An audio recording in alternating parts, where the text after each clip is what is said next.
할렐루야, 반갑습니다.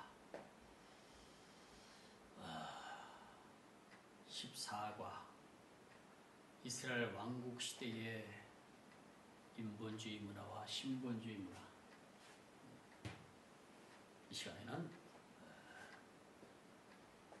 그것에 대해서 우리가 함께 공부해 보겠습니다.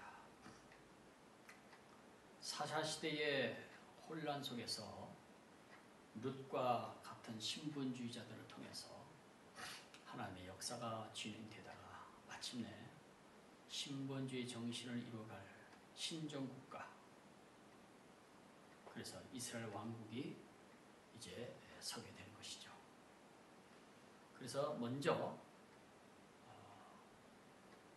신정국가가 등장하게 되는 바로 이스라엘 왕국을 초대왕이 된 사울의 시대에 나타난 인본주의와 신본주의를 우리가 살펴보겠습니다.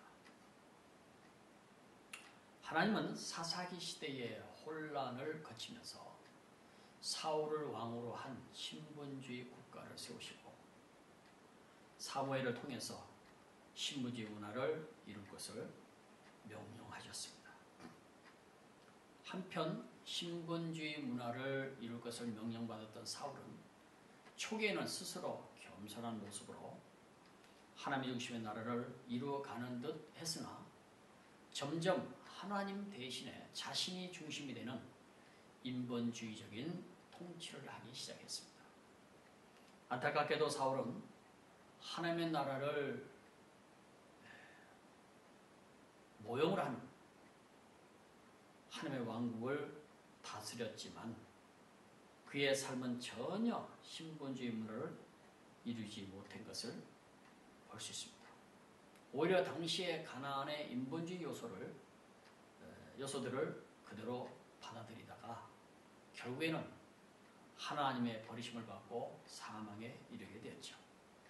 그는 신본주의 국가의 왕이 되었지만 신본주의 문화를 이루지 못하고 오히려 인본주의 문화의 가치들을 가지고 통치하다가 망하고 마는 것입니다. 그러나 두 번째로 보면 다윗과 솔로몬 시대에 나타난 인본주의와 신본주의를 우리가 또 볼 수 있는데요. 하나님께서 이루시고자 하셨던 신본주의 문화는 이제 다윗과 솔로몬 시대를 거쳐서 잠시 실현되는 것을 볼 수 있습니다. 먼저 다윗 시대에 나타나고 있는 신본주의 문화와 인본주의 문화를 한번 보시겠습니다. 다윗은 왕이 되기 전 사울에게 쫓겨다닐 때 원수인 사울을 자기 손으로 죽이지 않냐고 하나님께 맡기는 모습을 보여줬는데 이것은 바로 천국 문화 중에 중요한 하나의 요소인 것입니다. 하나님께서 맡기고 하나님께 맡기고 사는 삶은 하나님 중심의 삶을 사는 사람들의 전형적인 모습인 것입니다. 또 다윗은 왕이 된 후에도 인본주의 문화 속에 빠져있던 이스라엘 백성들을 신본주의 백성으로 바로 세우기 위해서 많은 일들을 했는데 그 중에 하나가 오랫동안 방치되었던 하나님의 법궤를 옮겨오는 일이었습니다. 그는 이것으로 끝나지 않고 하나님의 법궤를 모실 하나님의 성전을 건축할 계획을 세움으로써 신본주의 문화를 이루어갈 영적 준비를 하게 되는 것이죠. 그리고 레위인과 제사장들을 통해서 하나님의 중심의 삶을 살아가도록 질서를 세우고 정의하는 모습을 볼 수 있습니다. 역대상 25장 26장에 나타나고 있는데요. 그리고 하나님은 그를 통해서 메시아가 오실 것과 하나님의 나라가 임할 것을 언약으로 맺으시죠. 사무엘하 7장 12절에서 16절 말씀에 보면 알 수 있습니다. 그래서 이 같은 삶의 결과는 결국에는 항상 승리하는 삶이었던 것이죠. 다윗에게 있어서 아쉬웠던 부분이 있었다면 인본주의 문화의 한 부분인 다처주의를 받아들인 일이었습니다. 그는 이 일로서 많은 고통을 받았는데 이것은 우리가 아무리 하나님의 백성이라 할지라도 인본주의 문화들을 받아들일 때는 그것이 행복이 아니라 고난으로 온다는 사실을 우리는 교훈 삼아야 할 것입니다. 그리고 두 번째 솔로몬에게도 나타나는 천국의 문화와 인본 문화를 보면은 솔로몬은 왕이 된 초기에는 신본주의의 문화의 중요한 요소인 하나님 중심의 삶을 살았고 이로 인해서 엄청난 지혜와 복을 받게 되었죠. 이때 솔로몬은 오직 하나님 중심의 삶을 살았던 것을 볼 수 있습니다. 그는 천국의 수도가 되는 새 예루살렘의 모형인 예루살렘 성전을 건축하고 그것을 중심으로 또 언약을 맺게 되는 말씀이 열왕기상 8장에 나옵니다. 그리고 그는 신본주의 문화의 법전이라고 할 수 있는 잠언을 기록하고 천국 백성들의 가정생활의 행복성인 아가서를 기록한 것입니다. 특히 잠언서 속에는 사람이 어떻게 살아야 생명을 얻게 되고 또 삶의 행복을 얻게 되는지에 대한 천국 문화의 중요한 요소들이 들어있습니다. 자신의 마음속에 가정에 또 삶의 현장에 천국의 문화를 살아가기를 바라는 자들은 항상 잠언의 내용들을 깊이 우리가 살펴서 살아야 할 것입니다. 그러나 그는 아쉽게도 점점 신본주의 문화를 버리고 인본주의 문화 속으로 말년에 깊이 빠져들어갔고 결국 모든 것을 잃어버리게 되는 것을 볼 수 있습니다. 그가 빠져들어갔던 인본주의의 문화는 1,000명의 궁녀들을 거느리고 쾌락적인 삶을 사는 것을 들 수 있습니다. 왕상 열왕기상 11장 1절에 3절에 보면은 기록하고 있고요. 그 다음에 하늘께보다는 땅에 있는 물질적인 것들을 소유하는 것이 중심이 되었던 것을 볼 수 있습니다. 전도서 2장 1절에서 11절까지 말씀을 보면은 알 수가 있고요. 그 다음에 나중에는 하나님의 말씀보다는 왕비들의 말들을 따라서 우상들을 만들기 시작하는 열왕기상 11장 4절에 10절에 기록한 말씀을 보면 그렇게 되죠. 결국은 자신의 인생을 모두 낭비해버렸고 나라를 잃어보게 되는 결과를 갖게 되는 것입니다. 이렇게 해서 솔로몬은 신본주의자로서의 삶에서 인본주의적인 가치관으로 바뀌기 시작했는데 그 안에는 인본주의 문화가 가지고 있는 모든 요소들이 들어 있었습니다. 하나님 대신 자신이 중심이 되었고 천국 대신에 세상 것들이 중심이 되었고 영적인 삶보다는 물질적인 것에 대한 소유와 쾌락이 중심이었던 것을 볼 수 있습니다. 결국 그는 모든 것을 잃어버리고 말았습니다.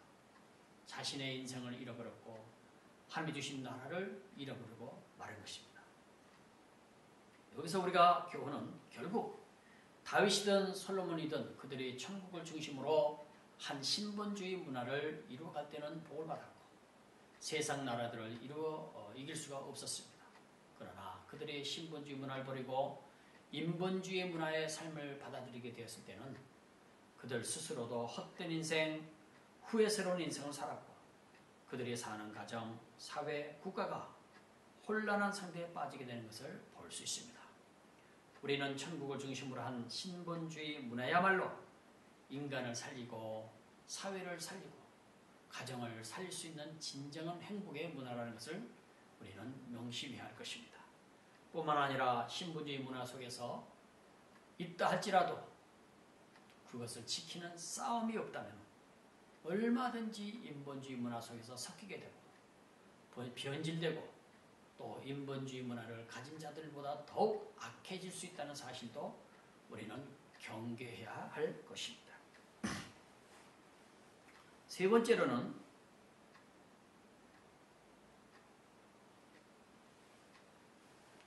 분열왕국 시대의 인본주의와 신본주의를 우리가 한번 보시겠습니다. 솔로몬 이후에 신본주의 국가인 이스라엘은 결국은 둘로 나누어지게 되죠. 그러나 안타깝게도 남쪽 유다 왕국이든지 아니면 북쪽 이스라엘이든지 간에 신본주의 정치를 이루어가지 못하고 수시로 주변에 잘못된 인본주의 가치들을 여전히 받아들였던 것을 볼 수 있습니다. 북쪽의 여로보암 같은 사람은 자신이 왕이 되자마자 금방 준비했다는 듯이 신본주의 정책들을 버리고 인본주의 종교들로 바꿔버렸습니다. 열왕기상 12장 25절 33절의 기록을 보면 그렇게 하고 있습니다. 물론 이때도 신분주의 참된 일꾼들은 오직 하나님 중심, 하나님의 법 중심, 그리고 천국의 수도인 예루살렘 중심의 삶을 살기 위해서 모든 것을 버리고 망명을 하기도 했던 것입니다. 그리고 북쪽의 아합 같은 왕들은 바알의 제사인 이세벨을, 여사제인 이세벨을 아내로 받아들임으로써 나라 전체가 하나님을 떠나 우상의 나라가 되기도 해버렸습니다. 그리고 남쪽 유다 왕 역시 아수르의 지원을 받아서 승리한 후에는 그날의 우상을 예루살렘으로 가져와서 그날의 우상의 신전을 그대로 만들었던 것입니다. 뿐만 아니라 선지자들의 글을 살펴보면 당시의 백성들이 신분주의 문화는 모두 버리고 주변 나라의 타락한 문화들, 물질 문화, 쾌락 문화, 향락의 문화들을 급속하게 받아들여서 노아 시대처럼 타락했던 것을 볼 수가 있습니다. 더 기가 막힌 것은 신분주의 법을 가르치고 이끌어야 할 지도자들까지도 인본주의 문화 속에서 타락해버린 것입니다. 이때의 신분주의자들에게 영향력을 많이 미쳤던 인본주의 대표적인 국가가 바로 애굽이요, 아수르요, 바벨론 등이었습니다.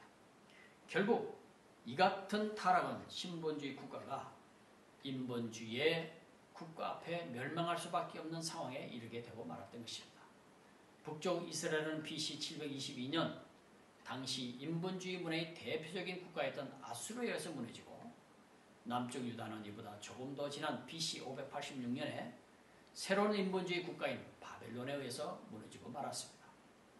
하나님께서는 북쪽 이스라엘을 아수르로 통해서 심판하신 후에 그들이 멸망하는 이유를 설명해 주셨는데, 그것은 그들이 신분주의적인 정체성을 잃어버리고 인본주의화 되어버렸기 때문인 것을 보여주었습니다. 다만 남쪽 유다 왕국에서는 신분주의 문화를 회복하려고 했던 개혁인 왕들이 등장함으로써 결국 이스라엘 왕국보다는 오래 건재할 수 있었습니다.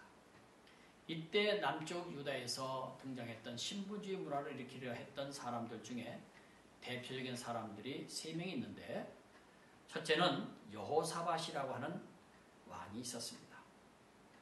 그는 하나님의 중심의 문화를 이루기 위해서 대단히 힘썼습니다. 그리고 말씀 중심의 문화를 가르치기에 힘썼고, 공평과 정의가 실현되는 문화를 이루기 위해서 힘썼던 것을 역대하 17장 그리고 19장에 기록하고 있습니다. 그리고 두 번째로는 히스기야를 들 수 있습니다. 역대하 29장 32장 기록되어 있는데, 이 사람은 북쪽 이스라엘에 멸망하고 그 위기가 남쪽 유다에까지 미치고 있을 때에 25세의 왕이 된 사람인 것입니다. 그런데 그런 왕국과 사회가 그렇게 어려운 것은 신분주의 문화를 지켜야 할 신분주의 국가가 하나님을 버리고 인본주의 문화 속으로 들어감으로써 오게 된 것임을 그는 깨달았던 것입니다. 그래서 그는 신분주의 문화를 회복하기 위해서 대대적인 개혁 정책을 단행하게 되는 것입니다. 그는 성전을 중심으로 한 개혁을 이루었는데, 가장 먼저 한 것은 성전 기구들을 정비하고 예배의 회복과 유월절 집회를 통한 영성 회복에 힘썼습니다. 그리고 다음에는 백성들의 삶 속에서 개혁을 단행함으로써 백성들로 하여금 우상들을 버리고 말씀을 배워서 살게 하였던 것입니다. 이 같은 개혁의 결과 32장에 나타나고 있는데, 그것은 히스기야 자신의 축복과 나라의 강건함으로 나타나게 된 것이죠. 히스기야는 하나님 중심, 성전 중심, 곧 천국 중심, 하나님의 법 중심의 개혁을 이루었고, 그 결과는 놀라운 은혜와 승리의 영광으로 나타났습니다. 아수르 대군이 쳐들어왔을 때 하나님이 보호하셨고, 자신이 병들어 눈물로 기도할 때는 치료해 주셨습니다. 그리고 그의 삶의 현장 속에서는 놀라운 하나님의 은혜와 축복의 열매들이 맺어졌던 것을 역대하 32장에서부터 쭉 기록하고 있습니다. 우리가 이런 모습들을 보면서 인간의 어리석음을 지적하지 않을 수가 없습니다. 모든 복과 힘은 하나님께 있는 것입니다. 그리고 하나님은 자신을 중심으로 한 신분주의 삶이 이루어지는 곳에는 역사하시는 것이죠. 그래서 사람들이 조금만 회개하고 돌아와서 하나님 중심의 삶을 살아갈 때 하나님은 기뻐하시면서 역사하시는 것입니다. 안타깝게도 인간들은 이 같은 하나님의 은혜를 버리고 스스로의 힘으로 멋지게 살아보겠다고 하나님을 떠나서 세상의 잘못된 가치들을 받아들여버린 결과 그들은 실패의 삶이 되는 것입니다. 세상을 이기는 힘은 자신을 중심으로 한 인본주의에서 나오는 것이 아니라 하나님의 중심으로 사는 신본주의에서 나오는 것을 우리는 기억해야 할 것입니다. 세 번째 인물로는 요시야를 들 수 있습니다. 히스기야의 뒤를 이은 사람은 므낫세였는데 그는 히스기야가 이루어 있었던 신본주의 문화를 다시금 인본주의 문화로 바꿔버리는 사람이 바로 므낫세였던 것입니다. 그는 우상들을 다시 세우고 선자들을 죽였고 그리고 그의 아들 아몬이라는 사람 역시 동일한 길을 걷게 되었는데 그러나 그의 아들인 요시야를 통해서 신본주의 문화가 다시 회복되기 시작했습니다. 그는 히스기야의 길로 다시 가기 위해서 인본주의 문화를 다시금 신본주의 문화로 바꾸기 위해서 힘썼지만 그의 조상인 므낫세의 죄악이 너무 크므로 인해서 결국 나라가 망하고 말았습니다. 신본주의 국가가 인본주의 문화 속에 있는 세상 국가들에게 무너지고 멸망하는 것은 참으로 안타까운 일이 아닐 수가 없습니다. 이스라엘 역사를 보면은 그 백성들이 신본주의 문화를 회복할 때는 하나님께서 항상 그들의 보호자가 되셨고 또 그들로 승리하게 하셨고 복을 받게 하셨습니다. 그럼에도 불구하고 결국은 그들이 신본주의 곧 천국 중심의 문화를 버리고 인본주의 문화 속으로 들어감으로써 망하게 되고 만 것입니다. 오늘날도 마찬가지인 것입니다. 신본주의 문화를 가진 자들이 능히 인본주의 문화를 가진 세상을 이길 수 있음에도 불구하고 그들은 세상의 작은 이익을 얻기 위해서 인본주의 문화에 동화되어 버리고 마는 것입니다.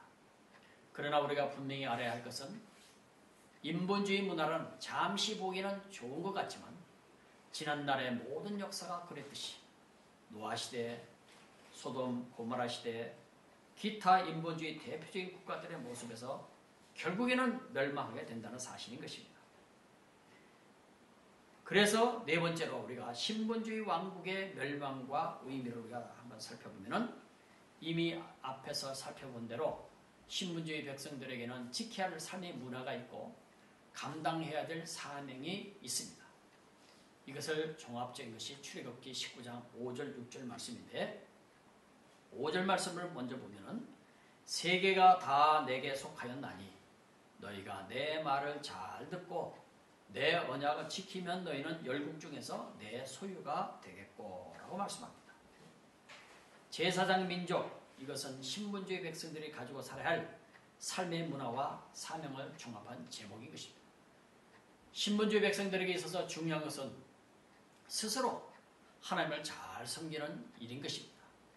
그 이유는 수많은 우상들을 섬기고 있는 세상의 인본주의들 앞에서 그것들은 우상이며 참신은 하나님뿐이심을 나타내야 하기 때문인 것입니다. 그러므로 신본주의 백성들이 이방의 우상 종교와 혼합돼서는 안 되는 것입니다. 또한 신본주의 백성들을 지켜야 할 하나님 나라의 법이 있습니다. 이것은 신본주의 문화인 것입니다. 이것이 지켜질 때 천국의 축복과 행복을 누릴 수가 있는 것입니다.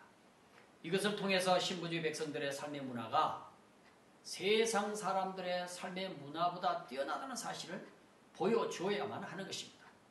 그리고 신본주의자들의 가장 중요한 사명은 이 같은 삶의 행복과 축복을 통해서 하나님의 살아계심과 메시아로 말미암아 온 인류가 구원을 받게 되는 하나님의 계획이 전달되도록 해야 하는 것입니다. 이것이 이스라엘 백성의 사명이었습니다. 그런데 이 같은 사명을 가진 백성들이 그 정체성을 잃어버리고 오히려 인본주의 문화인 우상 숭배와 타락한 문화들을 받아들이면서 결국 멸망해 버리는 것입니다.